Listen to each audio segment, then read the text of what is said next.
Pour comprendre réellement comment fonctionne la philosophie, il faut reprendre les bases. Et pour ce faire, il faut remonter au 6e, 5e siècle avant Jésus-Christ. Il y avait là ce qu'on appelle les présocratiques. Il faut savoir en effet que Socrate était tellement un boss dans le milieu de la philosophie qu'il y a eu ceux qui s'étaient avant et ceux qui étaient après.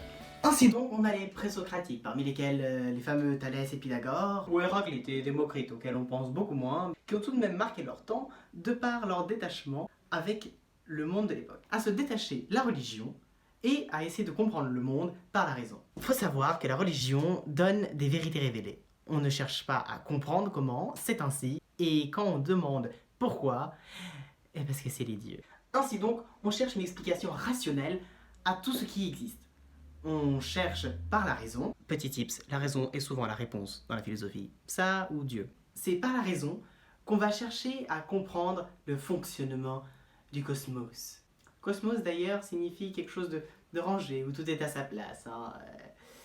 Le contraire du chaos. Chaos quoi. Chaos. Parce que c'est chaos. Ainsi donc, il y avait ces drôles de personnages, qu'on appelait d'ailleurs physiciens.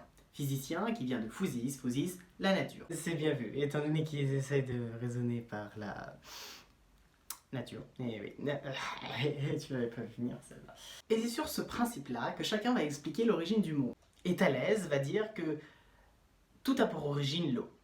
Ce qui est partiellement vrai, étant donné que la vie sur Terre est apparue par l'eau. C'est à nuancer, mais l'approche n'était pas mauvaise pour son époque. D'autres, comme Pythagore, mathématicien, que vous ne le sauriez pas, bienvenue. D'autres, comme Pythagore, vont expliciter les théories comme quoi tout est nombre. J'avoue avoir essayé de la comprendre celle-là, tout est nombre, oui, enfin, je suis un, nous sommes deux ou plus de deux. Pour Démocrite, lui, va signifier l'origine atomique du monde. Bien vu à l'époque. Pour lui, en prenant l'exemple d'une dalle en marbre, il part du principe suivant. Admettons qu'on casse cette table en deux. Table de marbre. Qu'on voudrait casser. Eh bien, on obtiendrait de nouveaux blocs. Admettons qu'on prenne un de ces deux blocs et qu'on le casse en deux. On obtiendrait un autre bloc. Et ainsi de suite, jusqu'à arriver à une partie atomos, c'est-à-dire insécable. Bien vu. Ainsi, pour lui, tout est fait d'atomes, de parties minuscules qui seraient insécables, qui seraient l'origine de tout, et par assemblage, ferait notre monde, nous y compris. Pour Héraclite, tout est flux. Ça semble confus comme ça, mais c'est pas tout à fait faux. Par exemple, il dit « Tu ne te baigneras jamais deux fois dans le même fleuve ». Ce qui est partiellement vrai. Remarquez qu'un fleuve est en flux continu. En continu changement, l'eau n'est jamais exactement la même puisque c'est une autre qui prend sa place. Ainsi, on peut se baigner deux fois au même endroit d'un fleuve, mais pas deux fois dans le même fleuve, étant donné qu'il aura changé. Et outre cette théorie du flux, il emploie aussi la théorie des contraires, des opposés. Que le contraire serait le père de toute chose. Tout est fait par des contraires. Eh bien, si on en prend une des théories, étant donné qu'on serait composé des 4 éléments principaux, l'air, l'eau, le feu et la terre, c'est après tout une opposition d'éléments. L'air et la terre, le feu et l'eau, capici. On a donc ces physiciens qui vont essayer de comprendre le monde différemment. Si fait est que plus tard, on les nommera philosophes. Il faut remonter au commencement de tout et définir ce qu'est la philosophie. Séparons déjà le mot en deux. Philo, qui signifierait aimer, tendre vers, et Sophia, qui signifie sagesse en grec ancien. Ils viennent de Grèce. Et là encore, il faut faire attention. Ce n'est pas sagesse comme on l'entend, signification de vertu, mais sagesse dans le sens savoir. Ainsi, philosophie, c'est tendre vers la sagesse. D'ailleurs, Pythagore avait bien dit, ne me dis pas sage, mais ami de la sagesse. Eh bien vu. Hein. Après, Pythagore, c'est quelqu'un d'assez spécial. Il avait une secte et peut-être un jour j'y dédierai un passage. Enfin donc, il y a les physiciens, et puis après, la naissance de la philosophie, par Socrate chéri. Enfin, chéri. Le mec était quand même comparé à Silène. Silène qui était le plus hideux de tous les dieux. D'autant plus que le mec est pauvre et il a une femme détestable, on l'appelle Xanthippe. C'est peut-être grâce à elle que la société est de la sorte, hein. Oui, sa femme était tellement détestable qu'il ne restait pas chez lui mais allait à l'agora pour philosopher. Et il y pratiquait quelque chose d'assez pénible, la maïeutique. Et la maïeutique, c'est faire accoucher la vérité. Sa mère était sage-femme. Il a essayé de trouver une excuse. Ainsi, interroger les citoyens à l'agora. Illustration. Toi qui es artiste et qui as décoré ce temple, tu saurais définir l'art. Mais oui, l'art c'est une création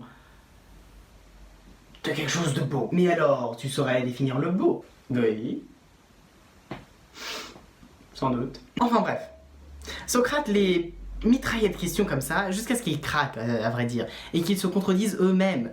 Et ça avait le don pour énerver des gens, surtout qu'ils le faisaient pas avec n'importe qui. Il s'attaquait autant aux artistes qu'aux hommes politiques, aux hommes de pouvoir, aux hommes politiques. Mais qui va s'attaquer aux hommes politiques? Mais c'est ainsi que Socrate fut condamné. Ah bah oui, au bout d'un moment, si ça peut vous rassurer, les Grecs ne redoutent pas tant la mort en fait, c'est plus une délivrance du corps qui est un cercueil à la vie.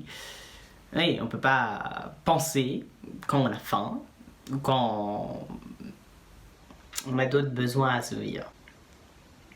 Il est condamné ainsi pour 3 chefs d'accusation. Corruption de la jeunesse, faire entrer de nouvelles divinités dans la cité, et impiété envers les divinités de la cité. Peu condamné, non? Mais clairement, il n'a pas tant essayé de s'en sortir que ça. Il faut savoir que Socrate avait des disciples, et parmi eux, des princes riches, notamment Platon, qui était beau, lui. Pas comme Silène. Enfin, Socrate. Il pas bon.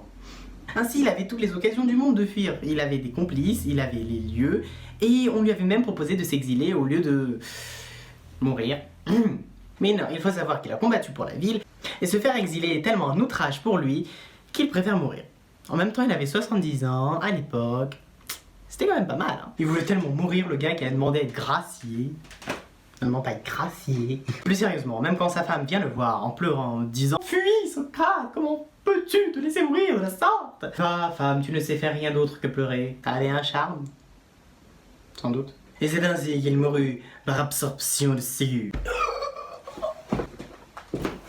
Mais il a quand même marqué le game. Il a quand même fait son passage. Et à travers cela, il a développé plusieurs théories. La plus célèbre, tout ce que je sais, c'est que je ne sais rien.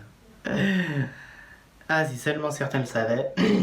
Et on a d'ailleurs une autre citation qui va parfaitement avec celle-là. Seuls les dieux et les ignorants ne philosophent pas. Les uns parce qu'ils savent tout, les autres parce qu'ils croient tout savoir. Et pour expliquer cela, on va prendre un exemple. Le cheval. Admettons que ce cheval représente la vérité. Vous avez dit que la raison tout à l'heure aidait beaucoup, parce que c'est la réponse à tout. Le but, c'est la vérité. On a donc cette image concrète de cheval qui représente une idée abstraite de la vérité. Ce que cherchent globalement les philosophes tous. Certains y ont passé leur vie, ils n'ont pas réussi. Des courants comme le scepticisme vont d'ailleurs soutenir qu'il n'y a pas de vérité, ou tout du moins qu'on ne peut pas la trouver. En vérité, j'aime bien ce courant parce qu'au moins, ils se prennent pas la tête. Enfin si, mais ils ont une réponse, qui a pas de réponse. Ainsi donc, les yeux ont le cheval. D'un autre côté, il y a les humains qui pensent avoir le cheval. Et vous vous doutez bien que quand on pense avoir quelque chose, on ne le cherche pas. Il est cheval, moi je sais, parce que j'ai le cheval. N'oubliez pas que le cheval représente la vérité. Ils pensent donc l'avoir, mais ne l'ont pas. Ainsi, ils ne la cherchent pas. Les philosophes, eux, bon Dieu, je n'ai pas le cheval, aussi vais-je le chercher. Et oui, mais il faut savoir que, de fait, les philosophes se considéraient presque comme des demi-dieux. Je vous expliquerai la naissance d'amour plus tard. Lui, c'est un demi-dieu. Oui.